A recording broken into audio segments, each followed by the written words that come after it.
Good morning. कैसे हैं आप सभी लोग? तो आप सभी स्टूडेंट 10वीं पास करके क्लास 11th में आ चुके हैं और आप सभी ने अपना अपना डिसाइड जो है सब्जेक्ट जो है वो डिसाइड कर लिया है। तो यदि आप साइंस वर्ग में आते हैं, विज्ञान विषय यदि आप विज्ञान संकाय यदि आप लेते हैं तो आपको 2 स्ट्रीम मिलते हैं, जिसमें एक है बायोलॉजी और एक है मैथ। ये 2 विज्ञान में संकाय मिलते हैं आपको। तो यदि आप बायोलॉजी रखें या आप मैथ रखें तो अपना जो सब्जेक्ट है फिज़िक्स वो तो रहेगा ही रहेगा। तो हम 11वीं क्लास में फ़िज़िक्स चालू कर रहे हैं और हमारी पूरी कोशिश रहेगी कि इस यूट्यूब चैनल से आपको पूरे वीडियो रिकॉर्डर करके और अवेलेबल करवाए जाएं, इस यूट्यूब पे डाले जाएं। तो उसी क्रम में अब हम शुरुआत करते हैं। क्लास 11th की फ़िज़िक्स को स्टार्ट करते हैं और उसमें फर्स्ट जो है वो ये है कि भौतिकी क्या है। फर्स्ट चैप्टर है, बेसिक जानकारी है फ़िज़िक्स के बारे में, वो हमें जाननी है। तो ज़्यादा डिफ़िकल्ट चैप्टर है नहीं, बहुत आसान फ़िज़िक्स है। 11th की हो चाहे 12th की हो चाहे आगे हो, बहुत आसान है। आप ढंग से पढ़ें और सीखें। तो शुरुआत करते हैं। सबसे पहले जो हम शुरुआत करेंगे वो हम करेंगे विज्ञान किसे कहते हैं। तो विज्ञान यानी साइंस। देखो 11वीं क्लास जो है वो ऐसे मान के चलिए कि आपकी फर्स्ट क्लास है, यानी अभी तक जो आपने 10वीं क्लास में पढ़ा है वो सब मिक्स पढ़ा है। यानी कुछ पार्ट बायोलॉजी के थे, कुछ चैप्टर केमिस्ट्री के, कुछ चैप्टर फिजिक्स के, 1-2 चैप्टर एनवायरनमेंट वगैरह के भी आए होंगे। लेकिन अब 11वीं क्लास से आपको पूरा एक एक सब्जेक्ट के बारे में अलग से नॉलेज मिलेगी। यानी बेसिक शुरुआत से जानकारी और एंड तक चलना है हमें। तो उसी शुरुआत को हम शुरू करते हैं साइंस से, जो आपने क्लास 10th में पढ़ी है। तो साइंस क्या है देखिए, पहले इसकी परिभाषा सुन लो फिर देखिए। प्रकृति के क्रमबद्ध अध्ययन से प्राप्त एवं प्रयोगों द्वारा अर्जित सुव्यवस्थित ज्ञान को विज्ञान कहते हैं। अब ये साइंस जो शब्द है वो कहाँ से आया है? साइंस जो शब्द है वो ग्रीक भाषा के शब्द है सिंटिया से बना है। सिंटिया शब्द से बना है, जिसका अर्थ होता है जानना, अंग्रेजी में टू नो। यानी किसी भी घटना जो प्रकृति में हो रही है, प्रकृति में होने वाली किसी भी घटना के बारे में जानना और उसका अध्ययन करना और उस घटना के ऊपर आधारित प्रयोग करके उस ज्ञान को और उस घटना को अच्छी तरीके से जानना और ज्ञान प्राप्त करना ही विज्ञान है। तो परिभाषा लिखते हैं, देखिए। प्रकृति के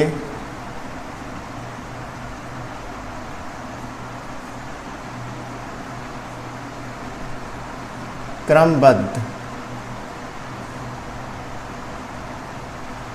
अध्ययन से प्राप्त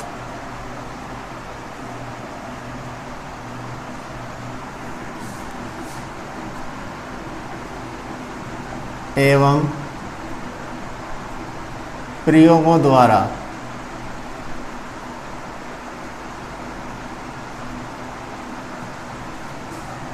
अर्जित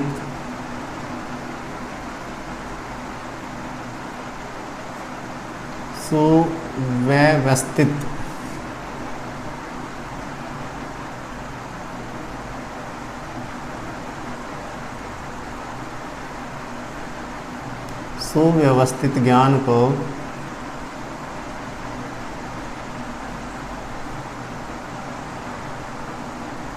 विज्ञान, अभिज्ञान, साइंस कहते हैं।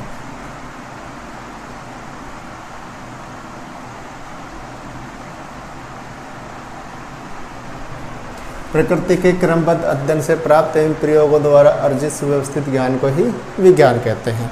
अब विज्ञान को इंग्लिश में साइंस बोलते हैं। तो ये साइंस शब्द कहाँ से आया है? तो यहाँ लिखते हैं SCIENCE, साइंस। साइंस शब्द ग्रीक भाषा के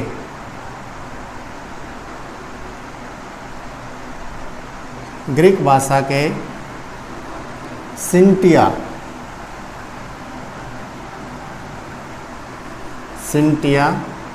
SCIENTIA सिंटिया शब्द से बना है।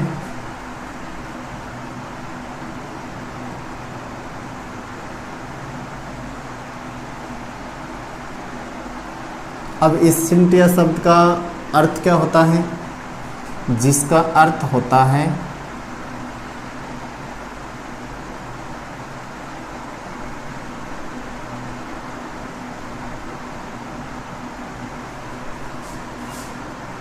To know. अब टू नो को हिंदी में क्या कहते हैं? जानना। तो साइंस जो शब्द है ग्रीक भाषा का एक शब्द है, इसका नाम है सिंटिया, और इस सिंटिया शब्द से साइंस बना है। और इस साइंस का हिंदी में यानी सिंटिया शब्द का हिंदी में क्या अर्थ होता है? जानना। तो यानी किसी भी घटना के बारे में जानना और उसके बारे में प्रयोग करना, और प्रयोग के बाद में उसका ज्ञान प्राप्त करना ही विज्ञान कहलाता है, साइंस होता है। देखिए साइंस आप लोग पढ़ रहे हैं तो आपने 10वीं तक साइंस में बहुत सारे नियम पढ़े हैं, बहुत सारे फॉर्मूले पढ़े हैं, बहुत सारे सिद्धांत पढ़े हैं। लेकिन साइंस के जो परिणाम हैं वो सिद्धांत हैं, ये अंतरिम नहीं है। मतलब साइंस के परिणाम अंतिम नहीं है, क्योंकि विज्ञान जो सब्जेक्ट है वो निरंतर खोजी प्रवृत्ति का सब्जेक्ट है, जिसमें निरंतर खोजें होती रहती हैं। और जब निरंतर खोजी होती रहती हैं तो लास्ट में इनका जो परिणाम है वो दिया जाता है। तो ये जो परिणाम आपने अभी पढ़ा है, ये किसी भी साइंस में किसी भी नियम के बारे में वो अंतरिम परिणाम नहीं है। हो सकता है कल के दिन नहीं खोज हो जाए और उस परिणाम को चेंज करना पड़े। तो यानी विज्ञान में कोई भी तथ्य जो है वो पूर्णतः सत्य नहीं है, यानी कि कोई भी परिणाम जो है वो अंतरिम नहीं है, अंतरिम नहीं है।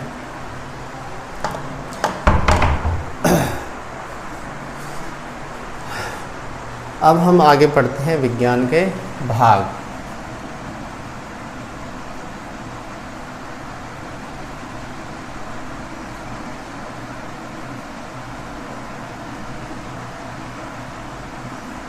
तो विज्ञान के कौन कौन से भाग हैं वो देखिए। तो हम यहाँ लिखते हैं विज्ञान, फिर उसको हम डिवाइडेशन कर लेंगे।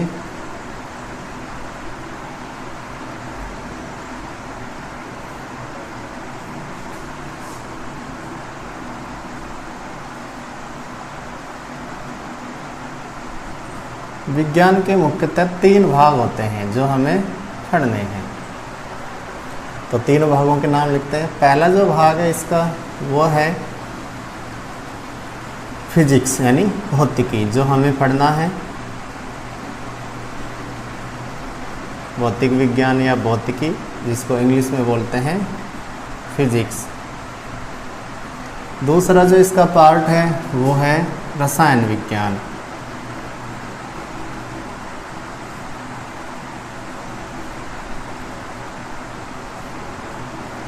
यानी केमिस्ट्री। और तीसरा जो इसका पार्ट है इसका नाम है जीव विज्ञान।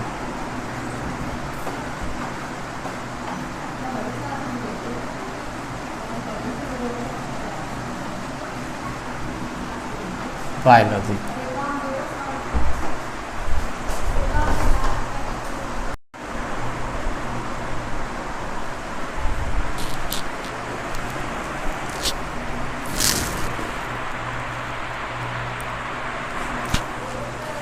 देखो तो हमने विज्ञान के भाग लिख लिए थे, फिजिक्स, केमिस्ट्री और बायोलॉजी, और अब इनका आगे हमने डिवाइडेशन किया है। तो फिजिक्स का डिवाइडेशन 2 भागों में किया है, चिरसम्मत भौतिकी जिसे क्लासिकल फिजिक्स बोलते हैं, और दूसरा आधुनिक भौतिकी जिसे मॉडर्न फिजिक्स बोलते हैं। इसी प्रकार से केमिस्ट्री का भी हमने 3 पार्ट्स में डिवाइडेशन किया है कार्बनिक रसायन, इनऑर्गेनिक केमिस्ट्री, कार्बनिक रसायन ऑर्गेनिक केमिस्ट्री, और भौतिक रसायन फिजिकल केमिस्ट्री। जीव विज्ञान का भी हमने 2 पार्ट्स में डिवाइडेशन किया है, प्राणी विज्ञान जिसे जंतु विज्ञान भी कहते हैं, और दूसरा पादप विज्ञान। अब हमें थोड़ा सा इनके बारे में जानना है कि ये क्या। वैसे तो देखिए आप केमिस्ट्री अलग सब्जेक्ट पढ़ेंगे, बायोलॉजी अलग सब्जेक्ट पढ़ेंगे, और आगे उच्च कक्षाओं में इनकी शाखाओं को भी पढ़ते जाएंगे, लेकिन थोड़ा थोड़ा सा इनके बारे में जानकारी ले लेते हैं। तो भौतिकी को 2 पार्ट्स में डिवाइड करने का क्या आधार है, तो वो देखिए वो आधार है सन 1900 कि सन 1900 से पहले की जो फिजिक्स है उसको हम बोलते हैं चिरसम्मत भौतिकी, और सन 1900 के बाद की जो फिजिक्स है उसको हम बोलते हैं आधुनिक भौतिकी, मॉडर्न फिजिक्स बोलते हैं। चिरसम्मत भौतिकी में किसका अध्ययन किया जाता है? स्थूल प्रवाह क्षेत्र का अध्ययन किया। स्थूल का मतलब बड़े प्रवाह क्षेत्र का अध्ययन करते हैं, जबकि आधुनिक भौतिकी में सूक्ष्म प्रवाह, छोटे प्रवाह क्षेत्र का अध्ययन किया जाता है। तो आगे अपना सब्जेक्ट यही है, तो आगे इसका डिवाइडेशन कि चिरसम्मत भौतिकी की कौन कौन सी शाखाएं होती हैं, आधुनिक भौतिकी की कौन कौन सी शाखाएं होती हैं, वो सब हम इसको पूरा डिटेल से पढ़ेंगे। थोड़ा सा इनके बारे में भी जान लेते हैं, हालांकि अपने अपने क्लास टीचर जो अपने सब्जेक्ट हैं वो बताएंगे पूरा डिटेल से, लेकिन फिर भी थोड़ा सा अकार्बनिक रसायन में हम बिना कार्बन के जो यौगिक हैं उनके बारे में अध्ययन करते हैं। कार्बनिक रसायन में कार्बन और उससे बने यौगिकों का अध्ययन करते हैं। भौतिक रसायन में भौतिक केमिस्ट्री के बारे में अध्ययन करते हैं, यानी जो भौतिक घटनाओं से जुड़ी है उस केमिस्ट्री का अध्ययन करते हैं। इसी प्रकार जीव विज्ञान की जो पहली शाखा है प्राणी विज्ञान, जूलॉजी, उसमें हम क्या करते हैं? जानवर और इंसानों के बारे में पूरा अध्ययन करते हैं। और पादप विज्ञान, बॉटनी में पादप से संबंधित का अध्ययन करते हैं, यानी पादपों का अध्ययन करते हैं। अब आगे हम अपना सब्जेक्ट है फिजिक्स, उसको लेके चलते हैं। तो फिजिक्स को हम पूरा डिटेल से पढ़ेंगे। देखिए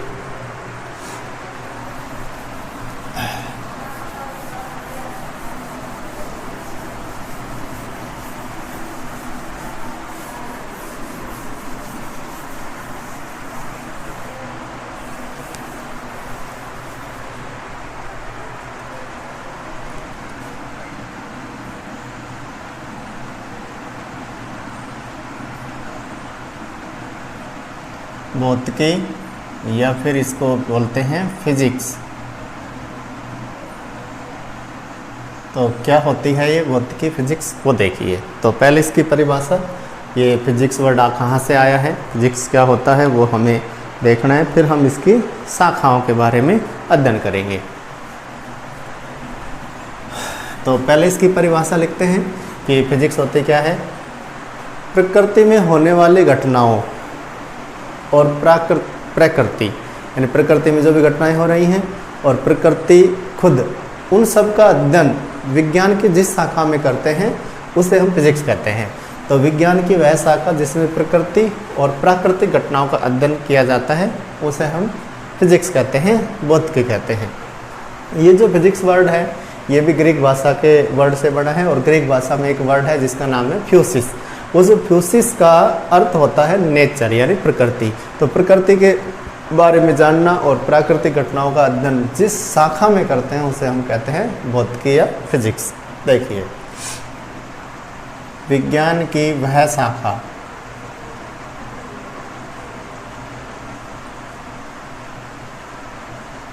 विज्ञान की वह शाखा जिसमें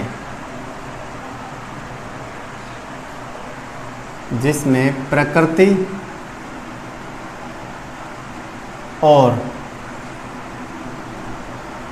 प्राकृतिक घटनाओं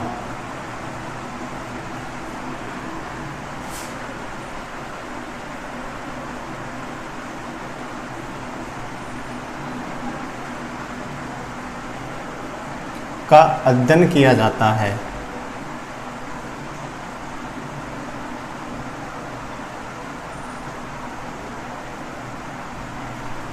यानी विज्ञान की वह शाखा जिसमें प्रकृति और प्राकृतिक घटनाओं का अध्ययन किया जाता है उसे भौतिकी कहते हैं।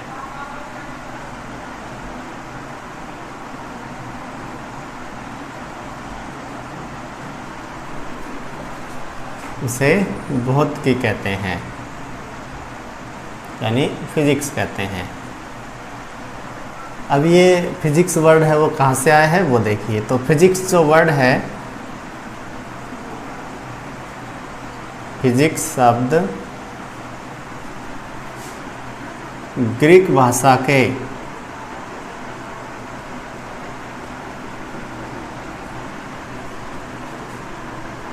फ्यूसिस से बना है। फ्यूसिस से बना है। अब इस फ्यूसिस का अर्थ क्या होता है? जिसका अर्थ होता है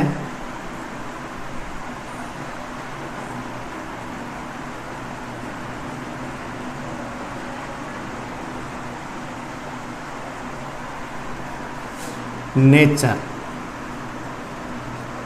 यानी प्रकृति। तो प्रकृति के बारे में जानना और प्राकृतिक घटनाओं के बारे में जानना। तो प्रकृति और प्राकृतिक घटनाओं का अध्ययन हम जिस शाखा में करते हैं उसे हम फिजिक्स कहते हैं। तो ये बात हो गई फिजिक्स की। अब देखिए फिजिक्स के भाग यानी भौतिकी के भाग।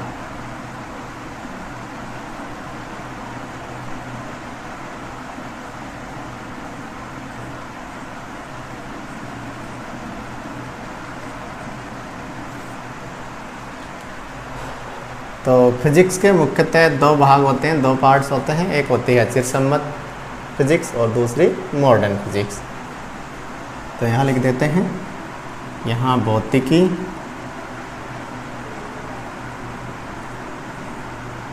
यानी फिजिक्स और यह नीचे उसके हम पढ़ेंगे पार्ट्स यानी भाग कौन कौन से हैं। पूरा डिटेल से पढ़ेंगे। देखिए देखो भौतिकी को सन 1900 के बाद की बात है कि सन 1900 से बाद भौतिकी की एक नई शाखा बनी, जिस नई शाखा को बोला गया आधुनिक भौतिकी यानी मॉडर्न फिजिक्स।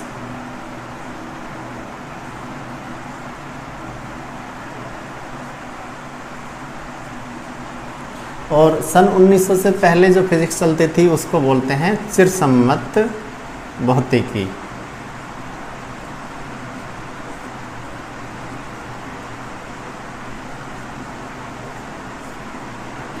तो इसको हम बोलते हैं अंग्रेजी में क्लासिकल फिजिक्स।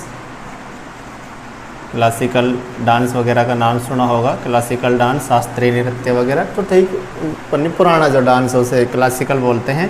तो ये पुरानी फिजिक्स है, चिरसम्मत क्लासिकल फिजिक्स। ये सन 1900 से पहले की फिजिक्स है।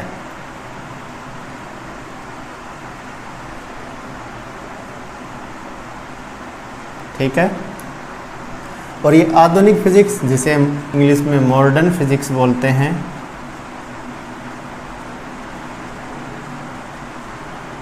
ये मॉडर्न फिजिक्स जो है ये 1900 से बाद की फिजिक्स है।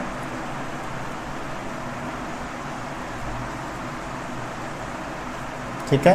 तो आधार वर्ष क्या है? सन 1900। तो सन 1900 से पहले की जो फिजिक्स है उसे चिरसम्मत फिजिक्स बोलते हैं और सन 1900 से बाद की जो फिजिक्स है उसे मॉडर्न फिजिक्स बोलते हैं। तो अब इनके परिभाषा लिख लेते हैं कि चिरसम्मत भौतिकी क्या होती है। तो देखिए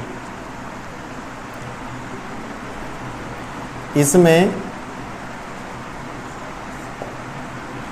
स्थूल प्रभाव क्षेत्र का अध्ययन किया जाता है।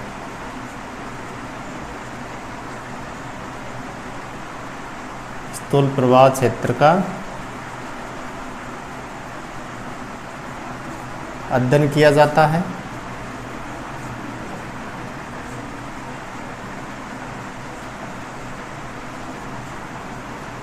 यह 1900 से पहले की फिजिक्स है। यह सन 1900 से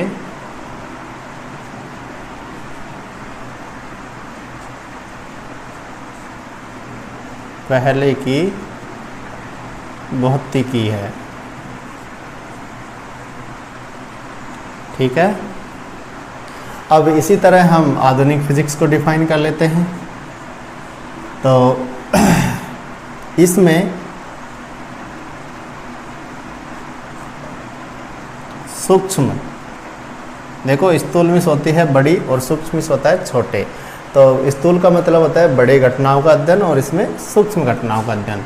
इसमें सूक्ष्म प्रभाव क्षेत्र का अध्ययन किया जाता है।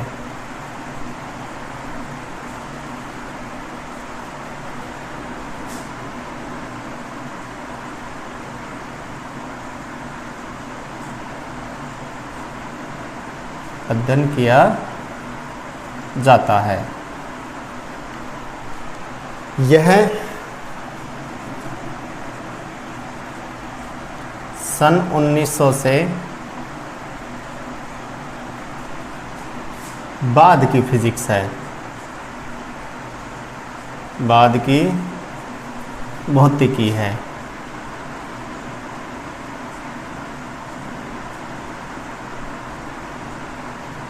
ठीक है।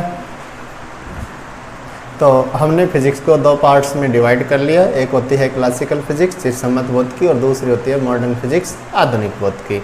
अब इनमें चिरसम्मत भौतिकी में किन किन फिजिक्स का अध्ययन किया जाता है और आधुनिक फिजिक्स में किन किन का अध्ययन किया जाता है, यानी फिजिक्स की कौन कौन सी शाखाओं का अध्ययन तो चिरसम्मत भौतिकी में करते हैं और फिजिक्स की कौन कौन सी शाखाओं का अध्ययन आधुनिक भौतिकी में करते हैं। उनके नाम लिखते हैं, फिर बाद में उनकी परिभाषा लिखेंगे।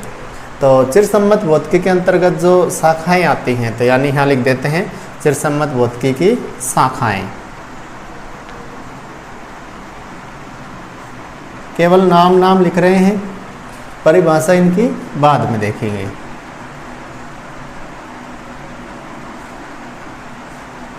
तो इधर हो गई आधुनिक फिजिक्स की शाखाएं और इधर चिरसम्मत फिजिक्स की शाखाएं। तो देखिए चिरसम्मत फिजिक्स जो होते हैं उसकी 5 शाखाएं होती हैं। तो मैं नाम लिख देता हूँ। पहली जो शाखा है उसका नाम है यांत्रिकी, यानी मैकेनिक्स। तो मैकेनिक्स हम 11वीं क्लास में पढ़ेंगे। अपने शुरू के 2-3 चैप्टर हैं वो सब मैकेनिक्स से संबंधित हैं। दूसरी जो इसकी शाखा है उसका नाम है प्रकाश की, जो आपने 10वीं क्लास में भी चैप्टर पढ़े हैं। प्रकाश का परावर्तन, अपवर्तन, वर्ण विक्षेपण वगैरह की घटना इसी में होती हैं। इसको हम बोलते हैं ऑप्टिक्स, ठीक है। तीसरी जो इसकी शाखा है वो है ऊष्मागतिकी, ऊष्मागतिकी, जिसको हम बोलते हैं इंग्लिश में थर्मोडायनामिक्स, थर्मोडायनामिक्स, ठीक है। तो फिजिक्स की तीसरी शाखा है ऊष्मागतिकी यानी चिरसम्मत भौतिकी की। और चौथी जो इसकी शाखा है उसका नाम है ध्वनिकी, जिसमें साउंड वगैरह का अध्ययन किया जाता है। इसको बोलते हैं एकॉस्टिक्स, ठीक है। और पांचवी जो इसकी शाखा है उसका नाम है विद्युत चुंबकी, विद्युत चुंबकी यानी इलेक्ट्रोमैग्नेटिक, इलेक्ट्रोमैग्नेटिक। ये 5 जो हैं ये चिरसम्मत भौतिकी की शाखाएं हैं। देखो यांत्रिकी के अंदर ही गति की काइनेटिक्स आ जाती है, तो वो भी यांत्रिकी का ही पार्ट है। तो चिरसम्मत भौतिकी की 5 शाखाएं हैं, यांत्रिकी, प्रकाश की, ऊष्मागतिकी, ध्वनिकी और विद्युत चुंबकी। इसी प्रकार से आधुनिक भौतिकी है, उसकी जो शाखाएं हैं वो 4 हैं। चारों के नाम यहाँ लिख देते हैं। तो इसकी पहली जो शाखा है उसका नाम है परमाणु भौतिकी,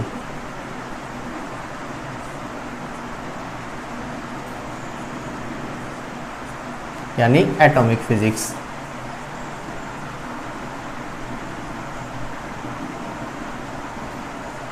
दूसरी जो इसकी शाखा है उसका नाम है नाभिकीय भौतिकी,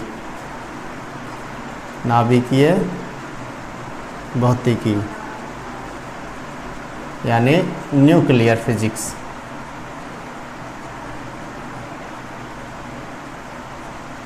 तीसरा जो इसका पार्ट है उसका नाम है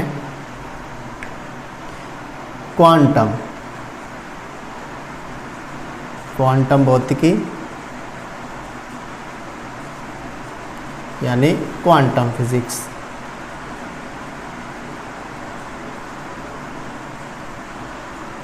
और चौथी जो इसकी शाखा है उसका नाम है आपेक्षिकता,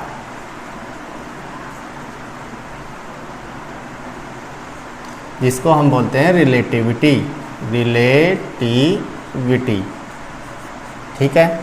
तो ये 4 जो शाखाएं हैं वो आधुनिक भौतिकी की हैं, जिनके नाम है परमाणु भौतिकी, नाभिकीय भौतिकी, क्वांटम भौतिकी और आपेक्षिकता। जबकि ये जो 5 शाखाएं हैं यांत्रिकी, प्रकाश की, ऊष्मागतिकी, ध्वनिकी और विद्युत चुंबकी, ये किसकी हैं? चिरसम्मत भौतिकी की। तो ये वीडियो जो है फिजिक्स और फिजिक्स की परिभाषा, फिजिक्स क्या है, कब आई थी, कौन कौन सी शाखाएं फिजिक्स में हम पढ़ते हैं, तो अपन जब 11वीं क्लास में पढ़ेंगे वो यांत्रिकी पढ़ेंगे, ऊष्मागतिकी पढ़ेंगे, ध्वनिकी पढ़ेंगे। इसके अलावा 12वीं क्लास में आप कुछ चैप्टर इनके पढ़ेंगे, जैसे प्रकाशिकी के, विद्युत चुंबकी के, परमाणु भौतिकी के, नाभिकीय भौतिकी के, ये कुछ चैप्टर 12वीं में पढ़ेंगे। तो 11वीं और 12वीं दोनों में लगभग इनके बहुत सारे चैप्टर हैं वो अपन को पढ़ने हैं। तो मैं उम्मीद करता हूँ कि तुम्हें विज्ञान क्या है, विज्ञान के कौन कौन से भाग हैं, इसी प्रकार फिजिक्स क्या है, फिजिक्स के कौन कौन से भाग हैं, समझ आए होंगे। और एक बात जो यहाँ पे मैं लिख देता हूँ कि देखो ये अपना शुरुआत है, फर्स्ट वीडियो जो है वो बनाया है। अगर इसमें आपको कोई अक्षर बोर्ड पे दिखाई नहीं दिए हैं या फिर आवाज़ क्लियर नहीं आई है, तो किसी भी प्रकार की कोई भी समस्या हो कि पढ़ाई में कोई समस्या है या फिर तरीका चेंज करना है, लाइटिंग वगैरह की प्रॉब्लम है जिसमें अक्षर से ढंग से नहीं दिख रहे हैं, तो वो सब आपको कमेंट करके बताना है। तो कमेंट करके जो भी आपकी मुख्य समस्या रही है कि जो आवाज़ से रिलेटेड हो या फिर लाइट यानी अक्षर वगैरह बोर्ड पे नहीं दिख रहे हैं, छोटे हैं या बड़े हैं, वो सब। तो इसके अलावा आपको समझ आया नहीं, यदि आपको वीडियो अच्छा लगा हो तो बताइएगा कमेंट से, और अगर ठीक नहीं लगा हो तो आप कमेंट करके ज़रूर बता दीजिएगा ताकि हम इसमें और सुधार कर सकें। ठीक है, ये ज़रूर बताइएगा। धन्यवाद।